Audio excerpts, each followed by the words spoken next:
नमस्कार, स्वागत है आप सभी का और मैं हूं आपके साथ वक्ता दुबे। आज देवभूमि उत्तराखंड खेल रत्न पुरस्कार और देवभूमि उत्तराखंड द्रोणाचार्य पुरस्कार का वितरण किया गया। कार्यक्रम में मुख्यमंत्री पुष्कर सिंह धामी ने भी शिरकत की। वहीं खेल मंत्री रेखा आर्या ने दीप प्रज्वलित कर इसकी शुरुआत की। खेल विभाग की ओर से उत्कृष्ट प्रदर्शन करने वाले खिलाड़ियों और उनके प्रशिक्षकों को पुष्कर सिंह धामी ने पुरस्कार बांटे। उत्तराखंड खेल रत्न पुरस्कार और लाइफ टाइम अचीवमेंट और पुरस्कार के विजेताओं को 5 लाख रुपए दिए गए। वहीं देवभूमि उत्तराखंड द्रोणाचार्य पुरस्कार विजेताओं को 3 लाख रुपए वितरित किए गए। इस दौरान उन्होंने राष्ट्रीय स्तर पर पदक जीतने वाले 169 खिलाड़ियों को 2 करोड़ से अधिक की धनराशि के पुरस्कार भी बांटे। है और हम लोग राष्ट्रीय खेल के लिए पूरी तरह से जो भी यहाँ पर उसकी आवश्यकताएं होंगी उन आवश्यकताओं को पूरा करेंगे, अच्छा काम करेंगे। उत्तराखंड को आतिथ्य का और मैं कहूँ कि होस्ट होने का मौका मिल रहा है, तो हम कोशिश करेंगे कि उत्तराखंड का नाम संपूर्ण दुनिया के अंदर सर चारधाम यात्रा प्रधानमंत्री नरेंद्र मोदी के नाम पर टिप्पणी करने के आरोप में राहुल गांधी को सूरत कोर्ट ने 2 साल की सजा सुनाई है, जिसके चलते देश भर में कांग्रेस कार्यकर्ताओं में आक्रोश नजर आ रहा है। और इसी कड़ी में देहरादून में भी कांग्रेस के कई वरिष्ठ नेता और पूर्व मुख्यमंत्री हरीश रावत ने मामले को लेकर केंद्र सरकार पर बड़ा आरोप लगाया। हरीश रावत ने सरकार पर निशाना साधते हुए आरोप लगाया कि सरकार लगातार विपक्ष की आवाज दबाने का काम कर रही है। हरीश रावत का कहना है कि लोकतंत्र आज खतरे में नजर आ रहा है। चूंकि राहुल गांधी द्वारा की गई भारत जोड़ो यात्रा से सत्ता में बैठे लोग पूरी तरह से हिल गए, इसीलिए बेबुनियाद आरोपों के जरिए सत्ता का दुरुपयोग कर राहुल गांधी और कांग्रेस की आवाज को दबाने का काम किया जा रहा है। दो बिंदुओं को लेकर के की गई है।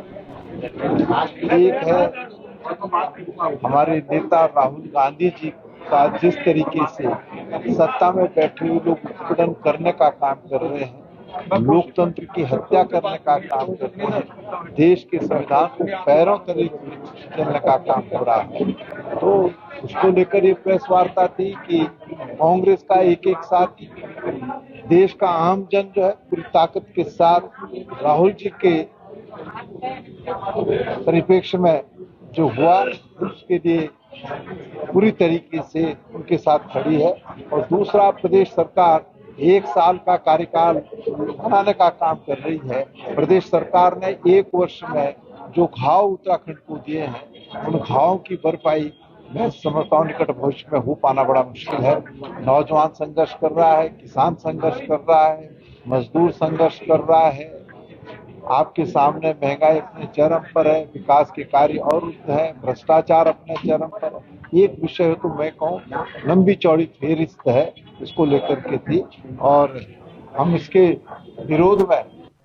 इधर खालिस्तान समर्थक अमृतपाल ने पंजाब समेत उत्तराखंड पुलिस की भी मुश्किलें बढ़ा रखी हैं। बताया जा रहा है कि खालिस्तान समर्थक और वारिस पंजाब दे संगठन प्रमुख अमृतपाल सिंह के उत्तराखंड आने की सूचना मिली है। आपको बता दें कि पंजाब से फरार होकर अमृतपाल सिंह साहबाबाद में जिस महिला के घर रुका हुआ था, पुलिस की गिरफ्त में आने के बाद उस महिला ने बताया कि अमृतपाल सिंह उत्तराखंड निकल चुका है, जिसके बाद उत्तराखंड पुलिस अलर्ट मोड में आ चुकी है। जानकारी के मुताबिक पंजाब पुलिस ने अमृतपाल के यमुनानगर होते हुए उत्तराखंड में आने की आशंका जताई है। सूचना मिलने के बाद से ही उत्तराखंड पुलिस सक्रिय हो चुकी है और सभी जगह अलर्ट जारी किया गया है। हालांकि एहतियात के तौर पर सभी एंट्री पॉइंट पर सेकंड चेकिंग के निर्देश दिए गए हैं और इस पूरे मामले पर बारीकी से नजर रखी जा रही है। स्टेट सिविल पुलिस का ही हमारा जो डिस्ट्रिक्ट लेवल का पुलिस और एज वेल एज जो स्टेट लेवल पे जो हमारा एसटीएफ है उसको भी अलर्ट किया। कोई संदिग्ध ऐसा मिले ऐसा स्टेट के अंदर जो उस खालिस्तान समर्थक हो या कोई कनेक्टेड हो? ऐसा नहीं, अभी नहीं।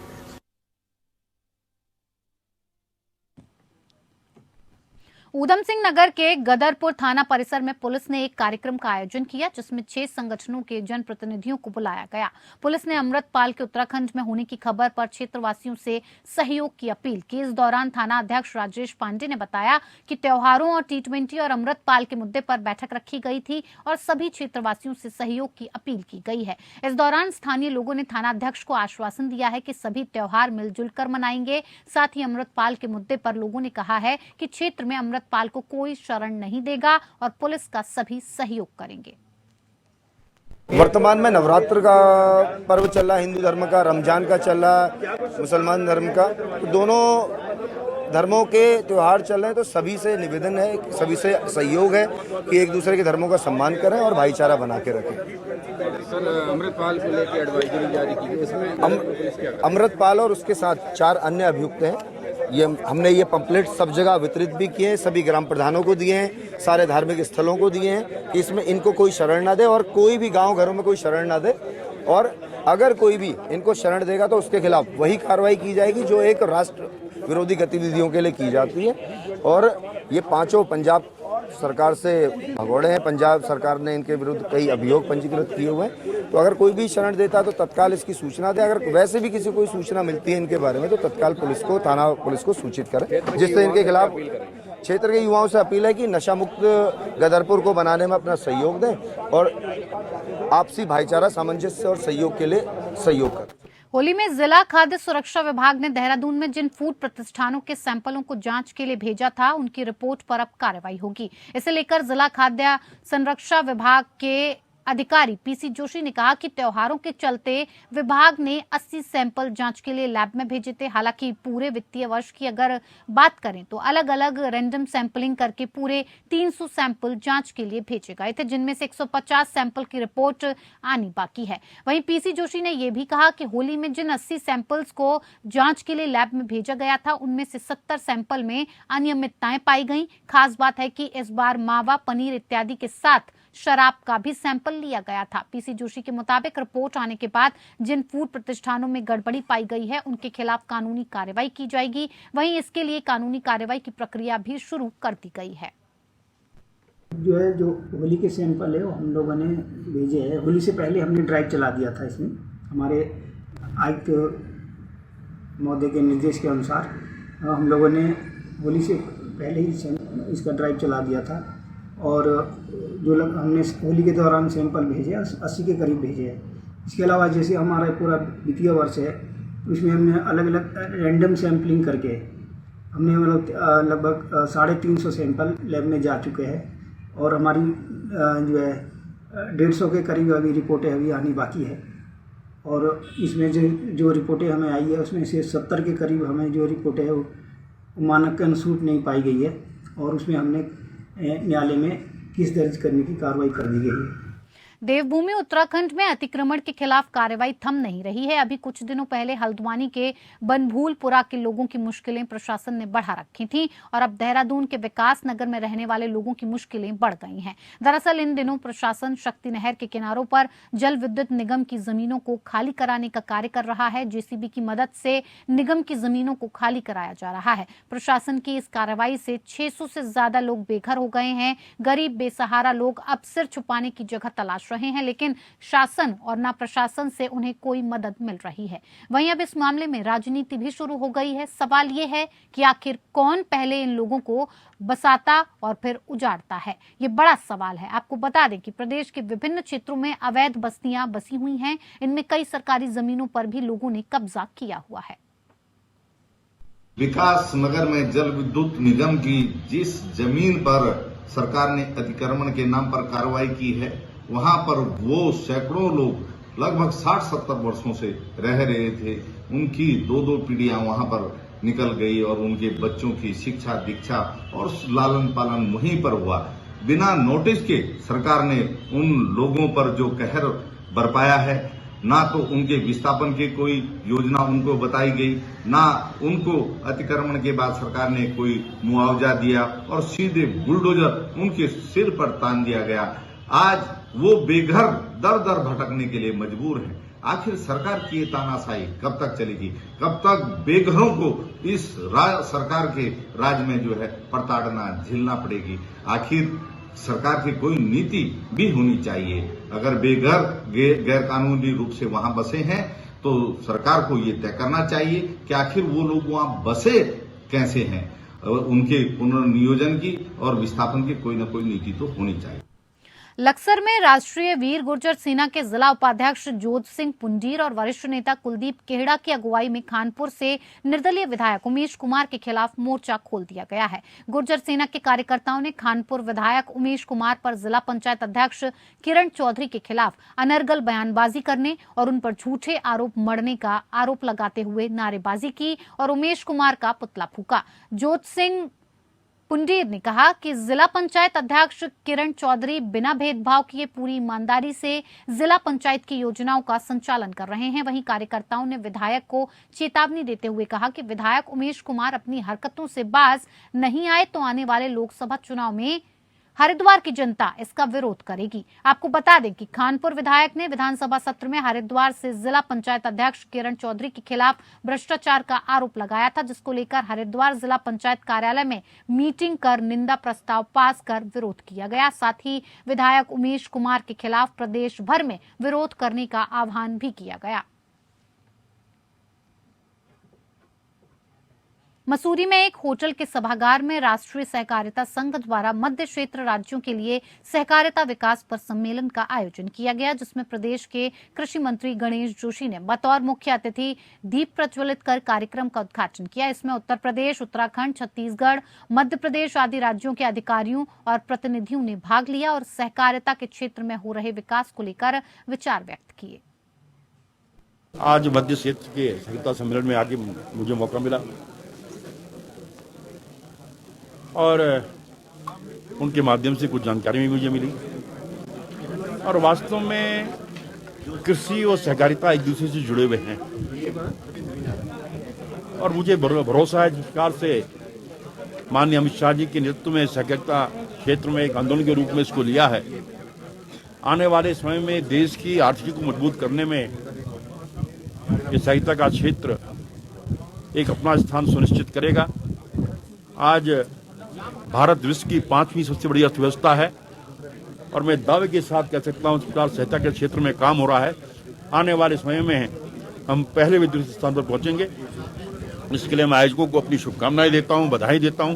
इन्होंने मुझे अपने बीच में, माननीय सिंघानी जी ने मुझे अपने बीच में आने का मौका दिया कि आप उसके अध्यक्ष हैं, आप पूर्व सांसद हैं, पूर्व गुजरात के मंत्री हैं और जब से आपने इसकी अध्यक्षता संभाली है एक आंदोलन के रूप में इसको ले रहे हैं और मैं सौभाग्यशाली हूं कि आपने मेरी धर्म क्षेत्र मसूरी को इस कार्यक्रम के लिए चुना। इसके लिए मैं आपका आभार व्यक्त करता हूं। रानीखेत में भाजपा सरकार के 1 साल पूरा होने पर विकास खंड ताड़ीखेत के श्रद्धानंद मैदान में बहुउद्देशीय एवं चिकित्सा शिविर का आयोजन किया गया। बहुउद्देशीय एवं चिकित्सा शिविर का उद्घाटन मुख्य अतिथि और क्षेत्रीय विधायक डॉक्टर प्रमोद नैनवाल और संयुक्त मजिस्ट्रेट रानीखेत जय किशन द्वारा दीप प्रज्वलित करके किया गया।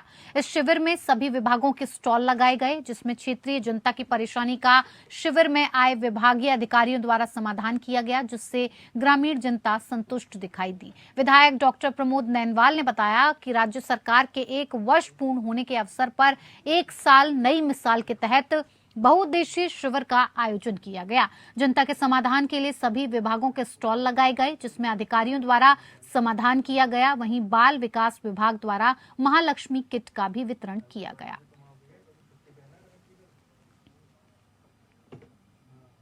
पिछले 23 दिनों से शहीद स्थल झूलाघर पर धरना प्रदर्शन कर रहे शिफन कोट से बेघर लोगों का आज उप जिलाधिकारी के आश्वासन के बाद धरना समाप्त हो गया है। आपको बताते चलें कि पुरकुल मसूरी रोपवे योजना के अंतर्गत शिवम कोट से 84 परिवारों को बेघर कर दिया गया था और जिसके बाद उनका धरना प्रदर्शन लगातार जारी था। मसूरी उप जिलाधिकारी कार्यालय में एक बैठक का आयोजन किया गया, जिसमें सभी प्रदर्शनकारियों के साथ ही नगर पालिका के अधिशासी अधिकारियों को भी बुलाया गया था। उप जिलाधिकारी नंदन कुमार ने बताया कि हंस फाउंडेशन द्वारा IDH बिल्डिंग के पास भवनों का निर्माण किया जाएगा, जिसमें नगर पालिका द्वारा भूमि को हस्तांतरित किया जाना है। उन्हें बताया कि IIT रुड़की के इंजीनियर्स द्वारा टेस्टिंग कर भवन निर्माण करने को स्वीकृति दे दी गई है। साथ ही वहां पर 70 भवनों का निर्माण किया जाना है और शिफन कोट से बेघर लोगों को वहां विस्थापित किया जाएगा। नगर पालिका के यूथ हैं, तो जो वार्ता हुई है, जो पिछली बैठक हुई थी हंस फाउंडेशन के साथ, तो यही बात हुई है कि हंस फाउंडेशन जो है नगर पालिका की जो जमीन है IDH पे, उस पर निर्माण कार्य करेगी और जो विस्थापित लोग हैं उनके लिए भवन निर्माण होगा। तो इस बात से जो है जो लोग हैं वो संतुष्ट हैं और इस क्रम में फिर उनका धरना समाप्ति की बात कही गई है। सब बात करें नगर पालिका की तरफ से कि नगर पालिका की तरफ से उनको जमीन दी जाएगी और नगर पालिका की तरफ से 100 स्क्वायर मीटर की ज़मीन है ये आपका टीरी रोड पे, और ये नगर पालिका की ज़मीन है। वहाँ पे IDH के पहले से भी बिल्डिंग्स बने हैं, उसी लैंड पे हंस फाउंडेशन की कार्रवाई होगी। शिपनकोट जो कि 2020 में एक जो पुडकल रोपवे का जो प्रोजेक्ट था उसके तहत जो है नगर पालिका ने वहाँ पर उनको नोटिस दिए थे और उनसे वहाँ पर ज़मीन खाली कराई थी। लेकिन ये समस्या 2020 की नहीं है, ये समस्या 2008 से शुरू हो गई थी। 2008 में जो बोर्ड था उसके द्वारा जो है उस ज़मीन को जो है पर्यटन विभाग को दिया गया। मैं मानता हूं कि ये समस्या का जो जड़ थी वो 2008 थी, जब अंग्रेजों के समय से ये लोग, ये मजदूर लोग वहाँ पर रह रहे थे, तो इनकी ज़मीन पर्यटन विभाग को ट्रांसफ़र नहीं करनी चाहिए थी। यदि उस समय यदि ये ज़मीन ट्रांसफ़र न की गई होती तो ये समस्या नहीं पैदा होती। तो आज जो लोग कह रहे हैं कि ये अंग्रेजों के समय के थे, इनके साथ सही नहीं हो रहा है। मैं मानता हूं कि 2008 में कांग्रेस के ही नगरपालिका अध्यक्ष है, कांग्रेस की बोर्ड थी और कांग्रेस के बोर्ड ने ही इनकी ज़मीन को जो है पर्यटन विभाग को दिया। आज माननीय मंत्री जी उनके जब बेघर हो गए थे उनके बाद उनको लगातार प्रयासरत रहे। उन्होंने जो भी उनसे माननीय मुख्यमंत्री राहत कोष से जो आर्थिक सहायता होती थी वो भी दिलाने का प्रयास किया। उन्होंने इसका रास्ता निकालने का प्रयास किया और रास्ता निकालते हुए उन्होंने पूज्य माता मंगला जी जो कि हंस फाउंडेशन की चेयरमैन है उनसे निवेदन किया, उनसे आग्रह किया और उन्होंने उसकी स्वीकृति दी कि यदि ज़मीन हमें मिल जाएगी तो हम वहाँ पर हंस कॉलोनी के नाम से इन लोगों के लिए वहाँ पर आवास बनाएंगे। उत्तराखंड परिवहन निगम की बसें पहाड़ की मामूली चढ़ाई में हाँफने के बाद बीच सड़क पर दम तोड़ रही हैं, जबकि परिवहन मंत्री के निर्देशों पर दोबारा पौड़ी, चंडीगढ़, पौड़ी, देहरादून समेत दूसरी जगहों के लिए परिवहन निगम की बस सेवा का संचालन दोबारा शुरू किया गया था। वहीं अब हाल ये हो गया है कि पौड़ी जिले में चौथी बार उत्तराखंड परिवहन निगम की बस मामूली चढ़ाई में हाँफने के बाद बीच सड़क पर खराब हो गई। इस पूरे घटनाक्रम पर कांग्रेस ने सरकार की व्यवस्थाओं को लेकर सवाल खड़े किए और आरोप लगाए हैं कि सरकार जबरन पहाड़ों में खटारा बस भेजी जा रही है। वहीं परिवहन मंत्री चंदन रामदास ने इस पर कहा कि वो जल्द ही परिवहन निगम की BS6 की 100 बसें पहाड़ में भेजेंगे, जिससे ये दिक्कत नहीं आएगी और जनता को इसका बेहतर लाभ मिल सकेगा। BS6 होंगी और जो 200 CNG वाहन हमारे मैदानी क्षेत्र में जाएंगे उनको भी हम पहाड़ में रिप्लेस करेंगे। हम 60 इलेक्ट्रिकल वाहन भी हम ला रहे हैं, उनको भी हम रिप्लेस करेंगे। हम चार्जिंग स्टेशन बना रहे हैं, हम CNG के स्टेशन बना रहे हैं और आने वाले समय में हम हर जनपद में हम इलेक्ट्रिकल वाहनों के लिए चार्जिंग स्टेशन बनाएंगे, ताकि हम इलेक्ट्रिकल वाहनों को हम जिलों के मुख्यालय से भी हम जोड़ सकें। ये हमारी महत्वपूर्ण योजना है। हल्द्वानी शहर में गर्मी के मौसम में पेयजल संकट गहराता जा रहा है। इसकी मुख्य वजह बताई जाती है कि जीवनदायिनी गौला नदी का जल स्तर कम हो रहा है या फिर जल स्रोत सूख रहे हैं। लेकिन हल्द्वानी में पेयजल किल्लत होने की मुख्य वजह सामने आई है लीकेज, जिसकी वजह से शहर में रोजाना लाखों लीटर पानी बर्बाद हो रहा है। कई बड़े लीकेज हैं जिनसे सैकड़ों लीटर पानी रिस रिस कर बर्बाद हो रहा है और इसकी मुख्य वजह है कि सालों पुरानी पेयजल लाइंस को कई जगह बदला नहीं जा सका। कई जगहों को चिन्हित भी किया गया है, लेकिन पाइपलाइन इतनी नीचे है कि उनको तलाश कर रिपेयर करना बहुत मुश्किल है, जिसकी वजह से पाइप में प्रेशर कम हो जाता है और पेयजल लाइन में पानी ना के बराबर आता है। कुमाऊं कमिश्नर के पास कई शिकायत लीकेज को लेकर आई हैं, जिन पर उन्होंने संज्ञान लेते हुए पेयजल अधिकारियों को दिशा निर्देश जारी किए हैं। उनका कहना है कि लीकेज की वजह से एक तो पानी बर्बाद होता है और दूसरी तरफ सड़कें भी टूटने लग जाती हैं। लिहाजा जल संस्थान को ये कहा गया है कि वो जनता की शिकायत का इंतजार न करें और खुद विभाग इसकी मॉनिटरिंग करे कि शहर में किस जगह कितनी लीकेज है और उनको किस दिन रिपेयर कराया जाना है।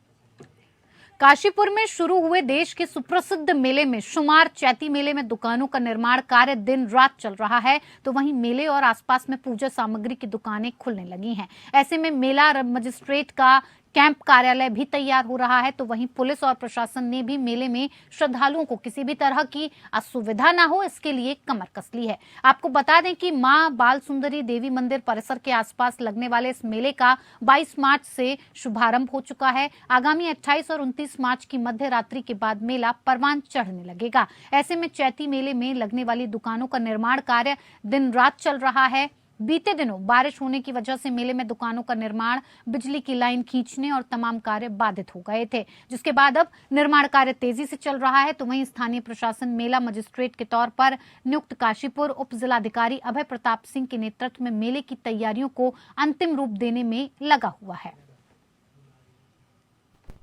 इसमें मैं बताना चाहूँगा आपको कि मेले के दौरान जो व्यवस्था बनानी होती है, इसकी टेंडर प्रक्रिया की जाती है। इसको अलग अलग चीज़ों में बांट रखा गया है।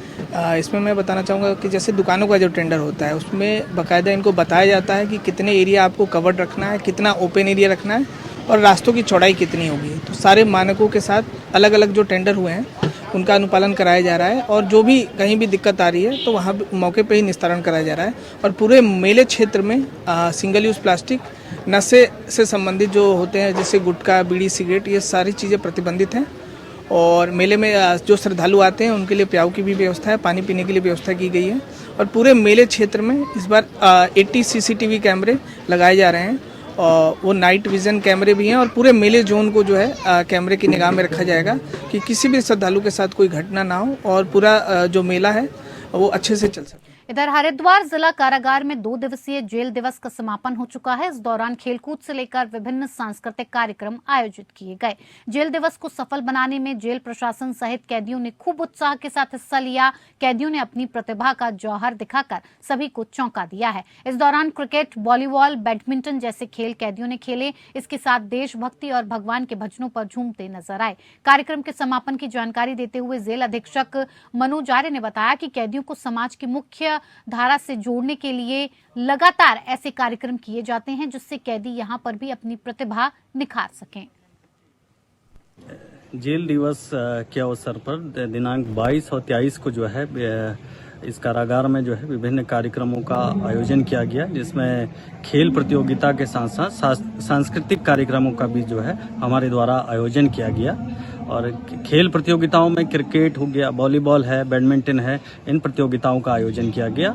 और सांस्कृतिक कार्यक्रमों में विभिन्न कलाकारों द्वारा, जो इस जेल के कलाकार हैं, उनके द्वारा अपनी प्रस्तुतियां दी गई। नृत्य की प्रस्तुति दी गई, संगीत की प्रस्तुति दी गई, कविताओं की प्रस्तुति गई और बहुत भव्य तरीके से जो है हमारे द्वारा इस कार्यक्रम का आयोजन किया गया। चलिए, इस बुलेटिन में मेरे साथ फिलहाल इतना ही। मुझे दीजिए इजाजत। नमस्कार।